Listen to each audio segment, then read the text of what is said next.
Sue and I first want to wish you and your families all the joy of the Christmas season and a wonderful new year in 2006.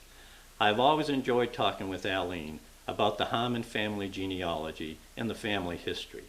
All the descendants of Claiborne Howard have had much positive influence on each and every one of us. Sue and I hope you enjoy this brief compilation of some of that history, the stories that you have shared, and the wonderful pictures you have sent us that are included in this video. May God bless you and each and every one of you. And Sue and I together want to wish you and yours Merry Christmas and a Happy New Year.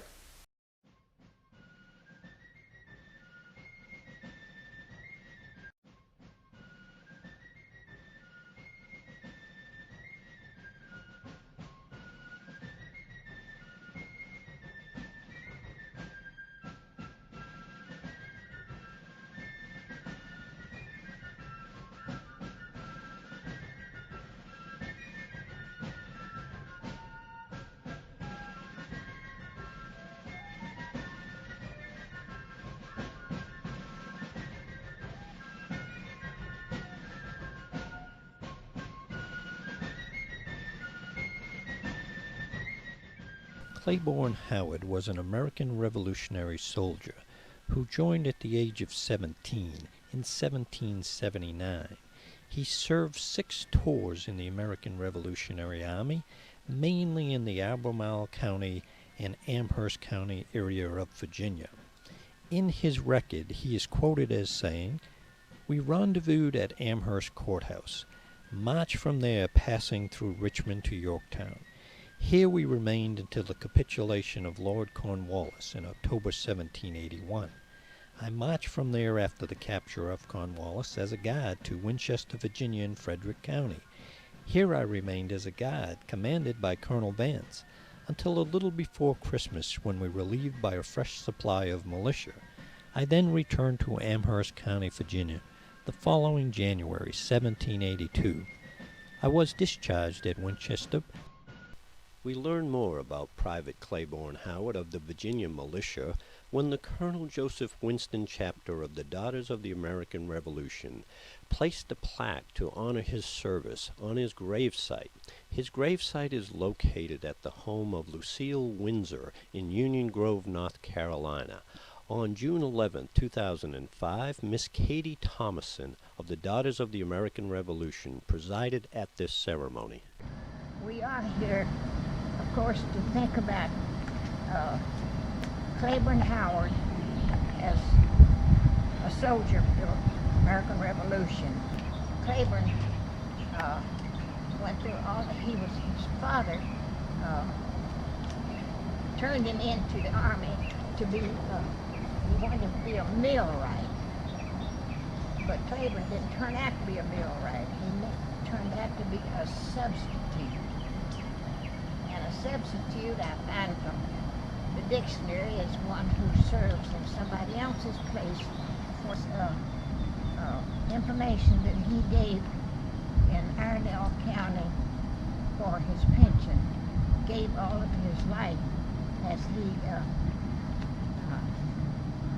that he had to furnish because of his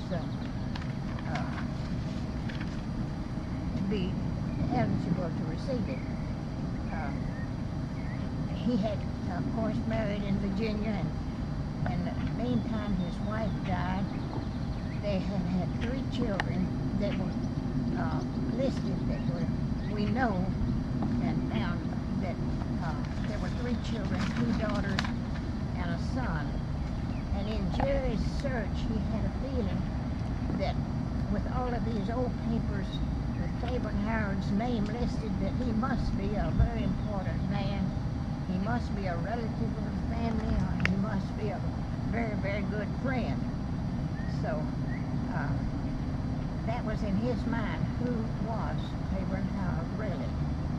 And then when he found this pension application information that gave all of this, that about the 3 children, he might have had more children, but there were only 3 that were really mentioned by name.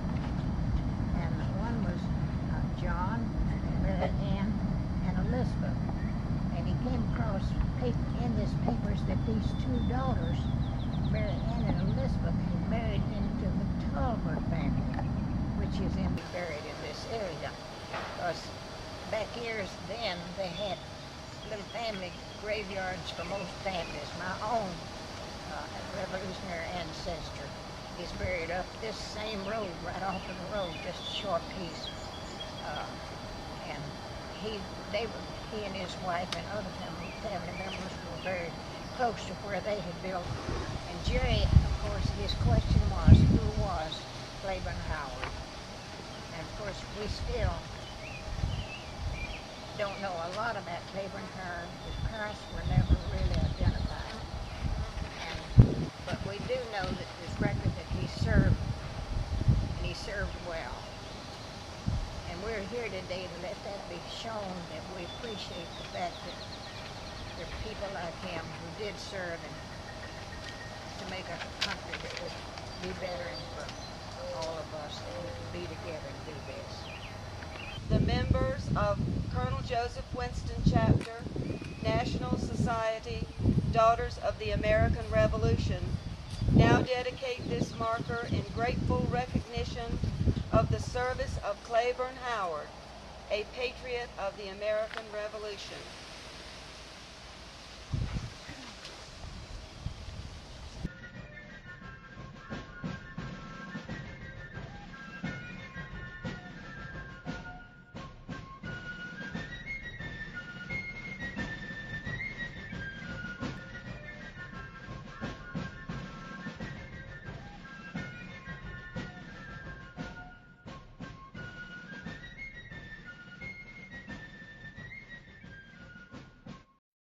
More about Claiborne Howard's service as a soldier of the American Revolution is contained in a book by Gerald Wilson Cook, who was a lieutenant in the U.S. Navy, who researched the war records of Claiborne Howard. This next segment was recorded in the summer of 2005. I'm Aline Harmon Daniels, and my mother was a Howard. And one of her children gave them a book on the Claiborne Howard family. And I guess that's why I first got interested in getting our family history, because we were all getting older and no record of our generation had been put on paper. So I decided that I would just get our family members all listed, and then after I saw this book on the Claiborne Howard family, I thought it would be good to go back as far as we could in getting the family history. So I got most of my information from this book on the older people, because I didn't know them, or I had no idea where they came from when they immigrated to the United States. And so through that, I gradually learned a little bit more about the family and got our family genealogies really started. Well, I found that Claiborne Howard was born March the 14th, 1763 in Albemarle County, Virginia. And he died in January 21st, 1846 in Iredell County. And he was buried just over the Iredell County line in Yadkin County, North Carolina, on the property of Paul Windsor. A family legend or tradition has it that Claiborne Howard was the illegitimate child or son of Thomas Jefferson. However, the parentage of Claiborne is still lost in the past and may never be proven, although he was born in the same county where Jefferson grew up when the future president was 20-years old. Since then, it has been established that the Howard and Jefferson families were at least acquainted because Allen Howard of Albemarle County and Peter Jefferson, Thomas's father, knew each other, having been representatives of the Albemarle County in the House of Delegates in the legislature in 1758. The omission of Claiborne's name from the wealth of Howard family information available in and around Albemarle County seems very strange. A brother, George Howard, is the only known relative. Since that time, a member of a direct descendant of Claiborne Howard through the male generation has had a DNA sample taken, and they tell us that there's no way from that DNA that he can be related to the Thomas Jefferson family.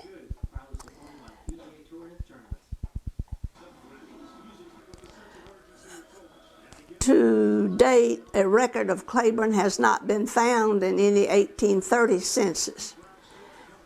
In the 1840 Iredell County, North Carolina census on page 183, he is listed as living with the family of a man named John Carleton. I have found no information. This is what the Cook man said at this time as to who John Carleton was, but he and his wife could have been a grandchild of Claiborne Howard.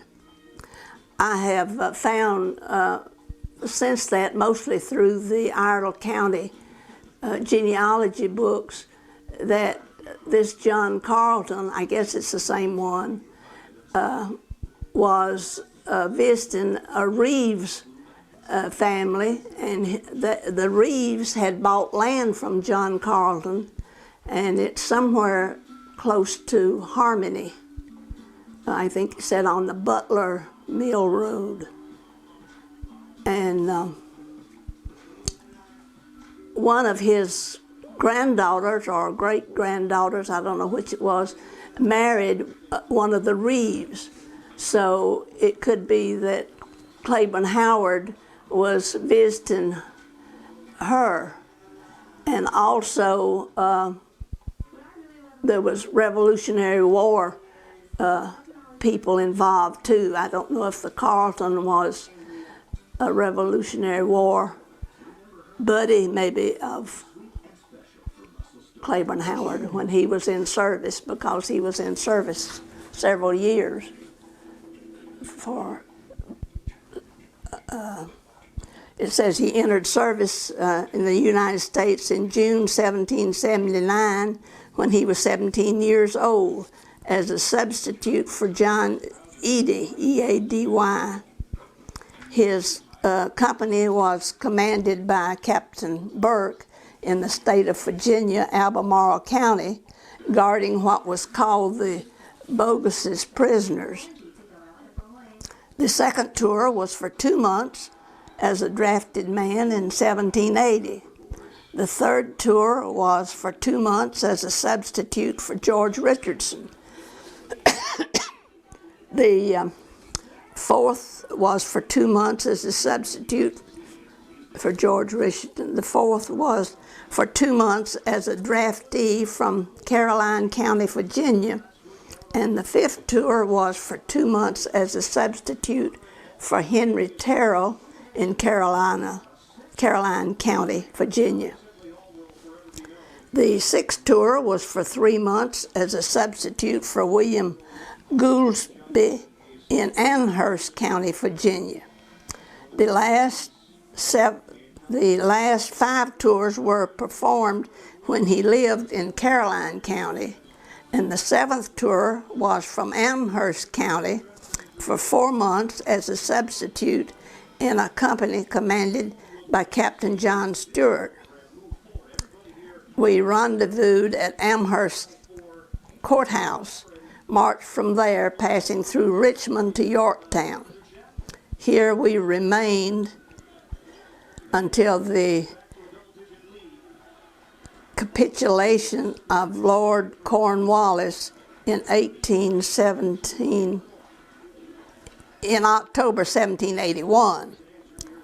I marched from there after the capture of Cornwallis as a guard to Winchester, Virginia, in Frederick County. Here I remained as a guard, commanded by Colonel Vance, until a little before Christmas, when we were relieved by a fresh supply of militia. I then returned to Amherst County, Virginia, the following January 1882, which time I placed at 4 months. I was discharged at Winchester by the aforesaid Captain Stewart. This information was received from Census Records, National Archives of North Carolina. I can't remember much. You know, I have a broken leg from, Mama says, 6 months old. I had a little red wagon and he come down there. 4 years old. I guess visiting. I don't know if he stayed with her a while or what. But she thinks he whirled it around and threw me out and broke my leg. Well, they didn't know it. And I walked. Papa made me a crutch. And I reckon they thought it was arthritis. But Dad, he farmed. He seemed to try to keep us boys busy, and in the rest of the time he was horse and buggy carrying the mail. Did He carried it on horseback. That was his livelihood, carrying the mail. Did he teach school some? He taught school in there somewhere. When we took Michael to Mars Hill in 1965, we looked it up, and Daddy Howard went to college in 1914 at Mars Hill. His name was there. He rode the train. I remember telling about riding the train from Statesville to Mars Hill. Mama, she was a person that would never let anybody pass without feeding them. And bless her heart, she stayed as busy as anybody could have stayed, I guess, really. Doctor told her when her latter days that I can't do nothing for you, you done wore out. I guess that was the truth of it, I guess. She was only, what, 74? 72. 72. They drafted us. He got off for 4 years, 3 years. Anyway, I went for it. He ready to go, and I says, it was one that had to go. He went ahead and volunteered, and the time come up, he volunteered. No, they drafted me. Drafted, okay. They drafted me, And, one of us had to go, and I told him I'd go. He wasn't ready to go. He met her. And I said, I'll just go. Let's go first. So 3 months, one of us had to go, so I went and let him go. Let him stay here, and then, what, 4 months later, you had to go? I had my birthday being January the 24th, and then drafted January the 1st. So that I went 6 months later before I went. Well, it was, I know I was through basic training. Yeah, you done been. You went in August or September. No, they both volunteered for the Navy. No. No, it was drafted. I know what It it was was. getting toward the end of the war, and they were drafting them anywhere. They drafted my brother in the Marines, and he didn't even know how to swim. But he wound up in the kitchen on the ship. Well, I was called up and the gentleman had passed, and I was to go in too. And Daddy got me out, deferred for 2 years, and then the war ended and I didn't have to go. I caught a ship in Newport, Rhode Island. We went around, new ship, went around the canal and went to Hawaii. And it was on a convoy, get-together or maneuvers. And one ship out of 50 would get to come back to the States, and we got loaded first. And they said, you go back because you got loaded first. So I made 7 trips from there to Fort Chicago. And then I come back about the 3rd or 4th trip and went into a movie, and I heard Hal down at the Abbott and Costello movie. I heard Hal laughing, and I said, Lord, that's my brother. Ain't nobody in the world laughs like that but Hal. You're right about it, I guess. And I hollered Hal, and he jumped up 5 foot in the air. Meet me at the end of the road. Yeah, we was thrilled to death. That was something. And there you go. And that was about 6 months before I guess. About 6 months before. Before I got loose. But you, after it was over, you had to go to Japan anyway. Yeah, I stayed in Japan. It was in I went- about another year after it ended. When after we met in Shoemaker, California, they put me aboard a ship in a troop transport, and we went head for well, stop first in the Philippines. That's where we had to stop, and sickness stopped us there. We said to put us ashore in the Philippines. We stayed there for about 2 or 3 weeks. They got us back on our feet, and then they sent us home. And it wasn't too often long then they put me aboard a ship tanker, and that's where I stayed in until some got through with me, except the fact they wanted me to sign over. I said I signed one paper that he would send me home. That's the only time I signed anything. You were discharged in May of '46. Yeah, May 46. I knew Hal in school, but we never dated. And during, oh, this is funny. You know how people used to gather when somebody died, the neighbors went in and sat with them all night? So it just so happened Daddy and myself went over to Mr. Campbell's, and Hal was there. And we talked a lot that night. And about 3 weeks later, he came by one Saturday afternoon and asked me to go to the movie with him. Well, I married my high school sweetheart, and On one direction. and we had 1, 2, 3 boys in a row. And that's the reason I got deferred from the Army then, it and farming. But let me tell you another thing we did. We took him down to Cecil's as we went to the movie. We were going to the early movie, and we told him we'd be back, you know, to pick him up. Well, we got down there, and the second movie was so good, we decided we'd stay for the second movie.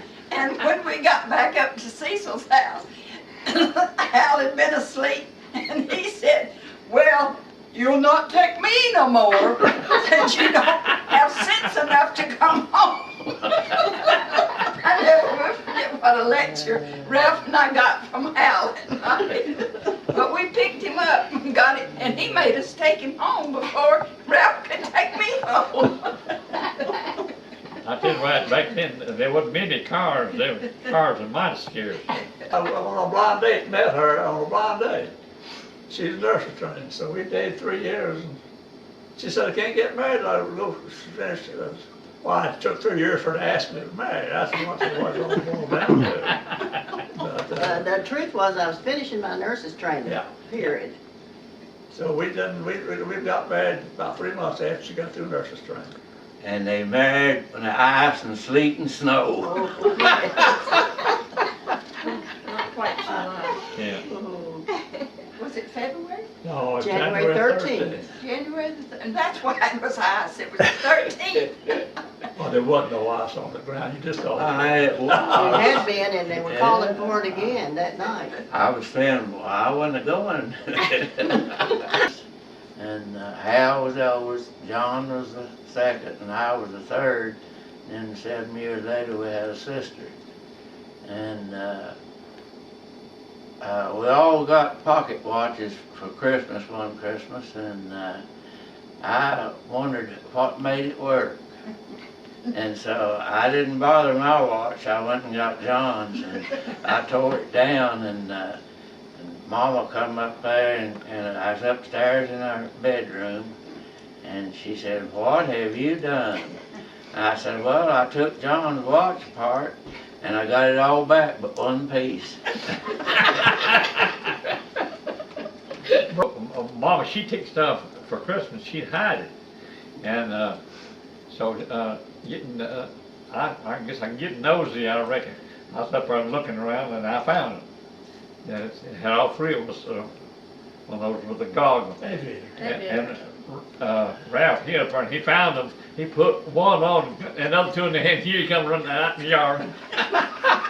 Mama said, now you fixed it.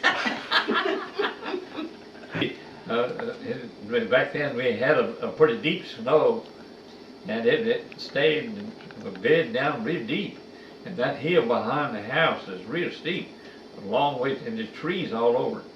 And Daddy had cut a poplar sometime or other, it's a pretty wide board about like that, I guess, something. And then Marshall, well, we all went down with Marshall down on the hill. We was going to go down the thing, and when they did, Marshall made his route.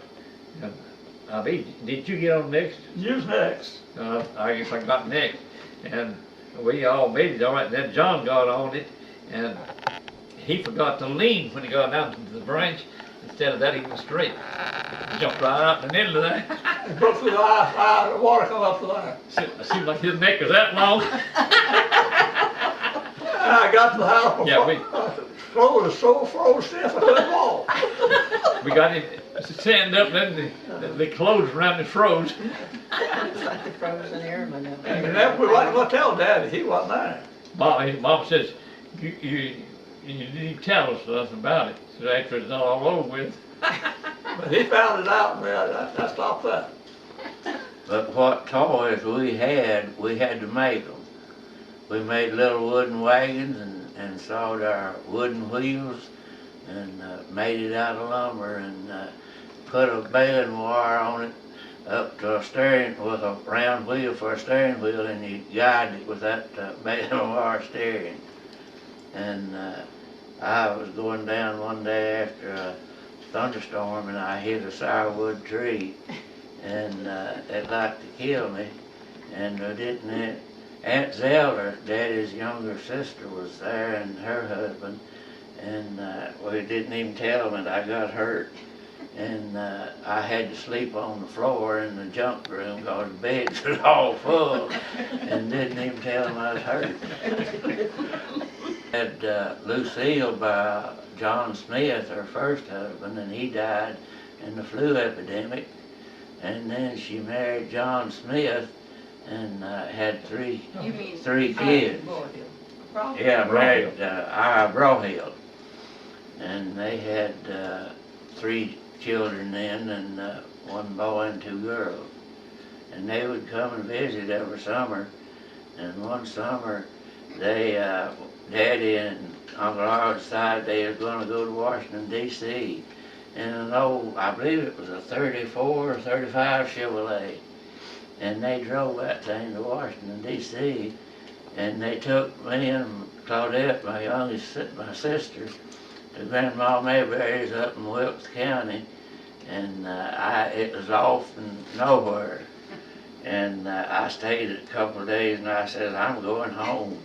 And I got my suitcase and started home, and Grandma caught me before I got out of sight. I didn't get home. And two, I think my daddy helped remodel the house. Yeah, I think that was it. We would come see, my daddy was working in public work, and then on the weekends, Saturdays and Sundays, we'd come to Grandpa's or Old Claude's, and they'd work on the house, and that set the kids free, you know. We could do anything, whatever. I tell you what I remember. Adults sit down and eat first. We kids had to wait last. And if there's enough left over, we got to eat. Now, they always left, we had to eat last. I remember that just as well for Justin. Don't you remember that? But Lord, we could eat more chicken than... Yeah, we always left plenty, but we always had to set the second something. Well, not when we were there, did you? Yes, we did too. I'll tell about Lucille. All right, you tell about Lucille. Ralph did tell about Lucille that you was there when she put her leg over behind her head. You remember that? I think we better leave that story off. Lucille's daddy died while Aunt Zelda moved back in with Grandma, and we raised tobacco, and Lucille was scared to death of tobacco worms, and I got a great big one and was going to put it on her, and she started running, and I run her halfway to the creek trying to put that tobacco worm on her. In the meantime, I and got she hold of one wanted to was kill me. a fuzzy worm, one of those fuzzy worms. And when she wasn't looking, I slipped and dropped down her back, back of her neck. She like to have a fit. Hey, tell them about the tobacco worm you bit the head off of. Yeah, I done that too. And I'll give you 50 cents if you eat his head off. I just bit it off. Making our own entertainment was our priority, and today It was basic. we didn't have nothing but homemade stuff, and now they push a button. We learned that to entertain ourselves.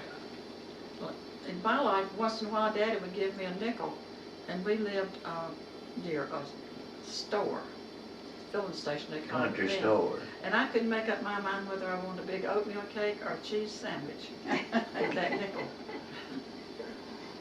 Well, I remember taking eggs to the store, and I took 2 eggs that bought a nickel. And you could get penny candy, chubbies, and suckers, and all-day suckers, and they didn't last all day though, but that was the name of it. But we had a lot of fun with the money that we got. Mm-hmm. And the money that I can remember in the 40s, when I graduated from high school in 1945, life was tough. Made 10 cents an hour stringing tobacco. Well, I think Dwight Goforth paid me 25 cents for tying tobacco, but if you handed We used to go tobacco, it was walk cheap. on you and go get us Saturday evening, get us ice cream. I remember going in my first and second grade in school at Union Grove, and we'd take eggs and go to the Wooten store and swap it for candy, and the kids got bringing in their boiled eggs to the store to swap for candy, and the storeman, he put a stop to buying eggs. I've done that now, that's fine. People brought in boiled eggs for to eat, and they'd go swap it for something, candy. I set rabbit gums, and that's where I made what little I had.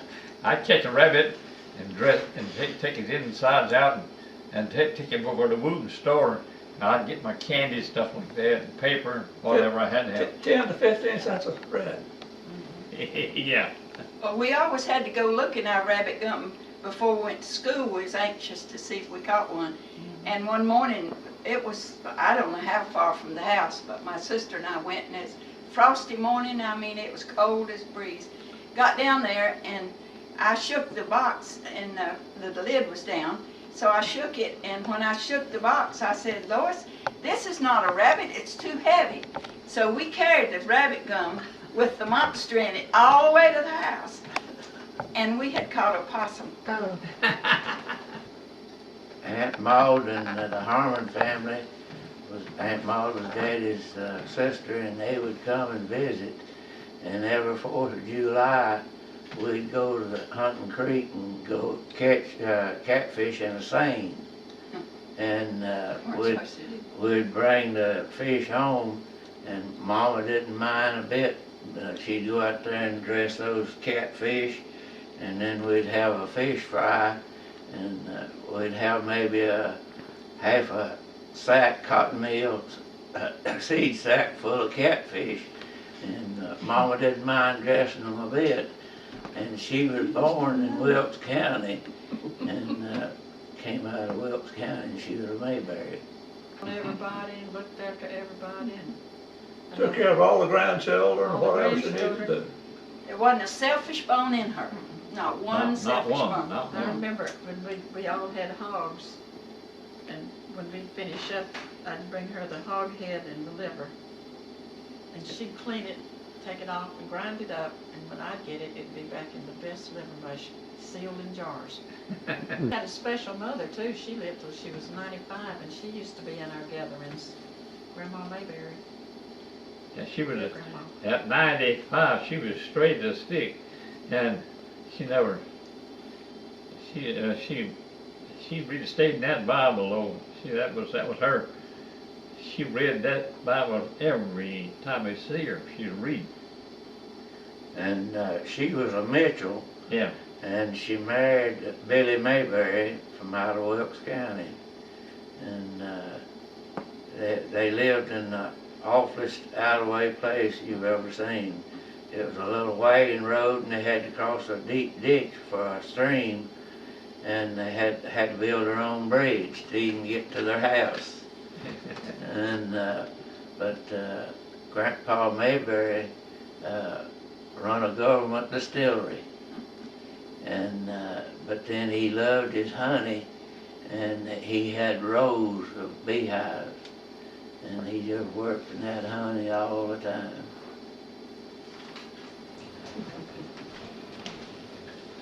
And he got married young, and she raised some young down. He worked, and I never did see her much after she got married.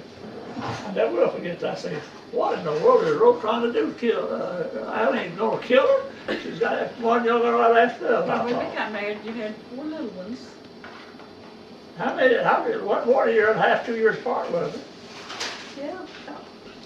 There's 2 years between the first 2 and then 3 between the other. I knew it. I kept saying, to him, I said, well, Helen's having too many children too fast. She's gonna wear out. Oh, I can see in the back of my mind and heart, good mother, that's it. That was a good mother. I appreciate that. And look at her now.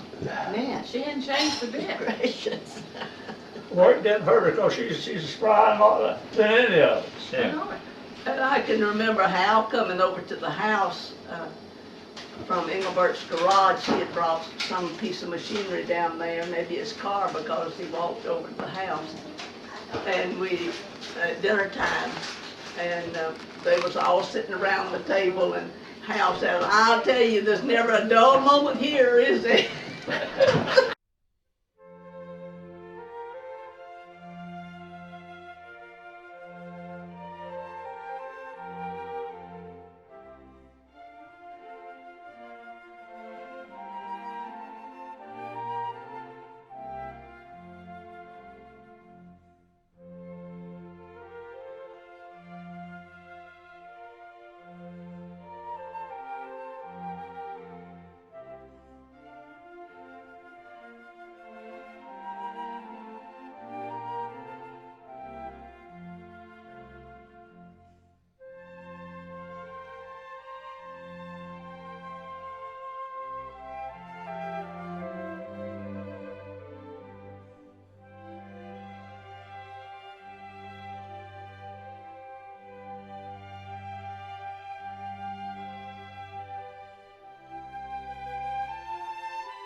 In June of 2005, John and Sheila hosted a picnic for the descendants at the country home of Grandma and Grandpa Harmon.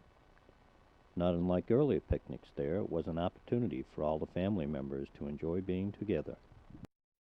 We moved here when I was 6 years old, and I lived here for 10 years. I went off to college at 16.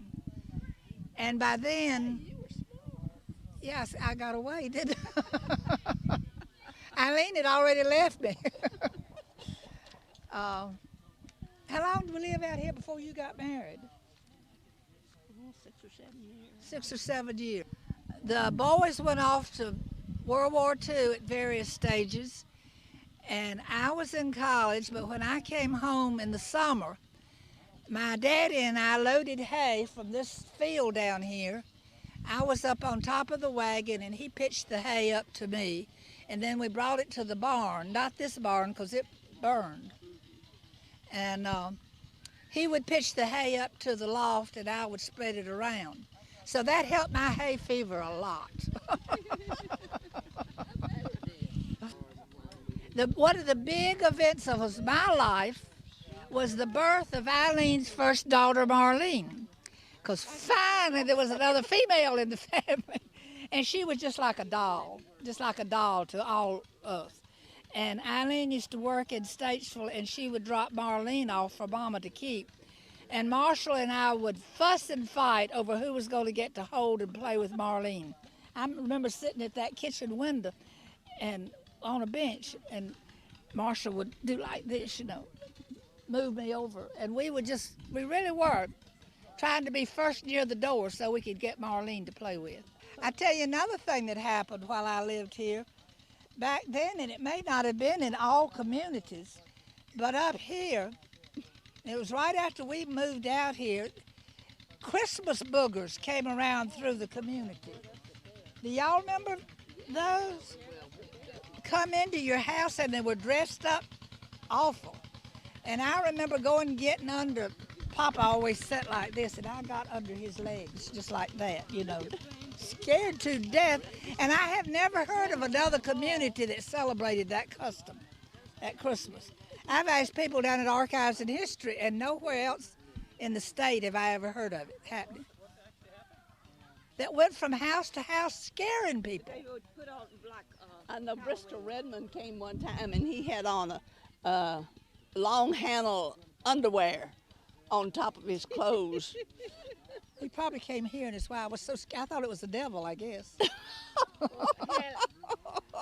You were talking about the club we had when Grandpa and Grandma were both sick, and we were all up here all the time. We had an initiation like every weekend. We had a different initiation. I had to go steal an ear of corn from Uncle Arthur's field, and then I had to make a label and wait for the mailman to come and hand it to him for Kellogg's. I had to wait and hand the ear of corn to the mailman addressed to Kellogg's in Battle Creek, Michigan. And yeah, that was my initiation. Now, Kent was supposed to watch Joan and I one time, and he had us in the swing on the front porch, and we weren't very big, but he would swing us until the swing hit the roof of the porch. And he would hold us up hanging there. Oh yeah, and sometimes he'd just hold it, and we'd be hanging there by our fingernails. And then sometimes you'd go to get the cows in on the horse on Jim, and I would be with Kent or Sam. I don't remember which one of you picked me up. I think it was Kent, and dropped me in a big, huge cow dab out in the middle of the field one day. That would be Kent. We remember when the pig got out and Mom and Texie came to get us. We were trying to ride this sow. She got out of the fence. I don't remember that. It was Thanksgiving, and we all went after the pig. She was mad, mean mother, and Cullen was trying to ride her. Cullen was actually on her back for a little while, and Mom and Texie came down to get us. They were marching down through the field in their pretty little wool suits and tripped over the electric fence and rolled around out there in the mud a little bit while they were being electrocuted. You are full of crap. I do not remember that. Yeah. She's ad-libbing right. to the story. I am not. They went down by the chicken barn, and the fence was about this far off the Here? ground. No, at Eileen's. Oh. It wasn't here. I remember one time at Aleen's, we tried to kill all the flies in the barn. We didn't. We never did. Just a memory.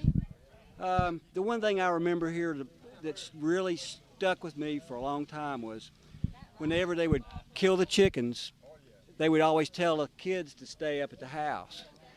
I had to sneak out and watch, and I got out as far as the gate, the old fence that used to go between the woodshed, and they would lop the chicken's head off on the stump, and that chicken started running towards me. Without a head? And then I started running towards the house, and it followed me, I swear, all the way to the back door. Oh, that's weird. And it scared me to death. And I didn't do it anymore. We were looking for wasp nests, and we'd fill up Grandpapa's squirt oiler with gas and squirt the wasp nest, and then run like hell. I can tell a hog story. So those hogs would have all these babies, and there's always a runt with that. Yeah, and so Grandpa would bring the runt in, and there would be a wood stove in the kitchen, and there'd be a wood box beside that. And I would keep the runt in the wood box, and I'd dress it up in dog clothes, and I'd keep that thing, for, it'd be, 2 or 3 weeks we'd have that baby pig, and then he'd say it's big enough to go back. But see, I knew what happened to those pigs because hog killing time was the worst time in the world around here. Ooh, it was awful. Well, I won't even go into that because it is so gross. But it was not a fun time for a little kid. But it tasted good afterwards. But I knew what happened to those pigs. I know. So Grandpa would tell me that he would not to worry about that runt because I would cry when it would go back, up to the barn because, it was going to get killed. And he said, don't worry about it, I'll sell that one. Stupid me thought, no problem, that pig's safe. One time me and him and Kit was saying medicine over here on Reese Road. That used to be a bridge across that cover there. It was a gravel road, it wasn't paved. It's a good hole of water right on the bridge, and we always stop there and get minutes. Well, Kent was this little old fella. He was standing up on the bridge at the bridge banister, looking over at me and Grandpa on the bridge. Kent stuck his head over like that, and we didn't know it was a hornet nest under it. Them black hornets. God, just covered him up. Up the road he went towards Reese Williams just to get it. And me and Grandpa right in behind him. We couldn't get him stopped. Grandpa was chewing tobacco. He got him down. He'd chew that tobacco while he'd suck it on all them stings. He'd put it back to the mouth, chew it some more, get some more juice. Kid looked like his head was a whole tobacco pod. But I know that hurt.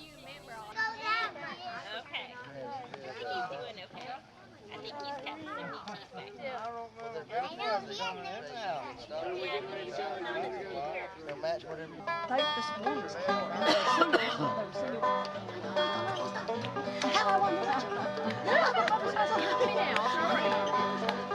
It's like, the other one like.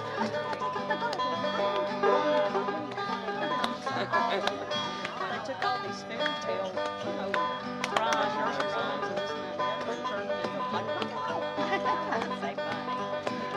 Say funny. Little buddy foo-foo. Yeah, it's cool. Yeah, usually what? Little buddy foo-foo. We do.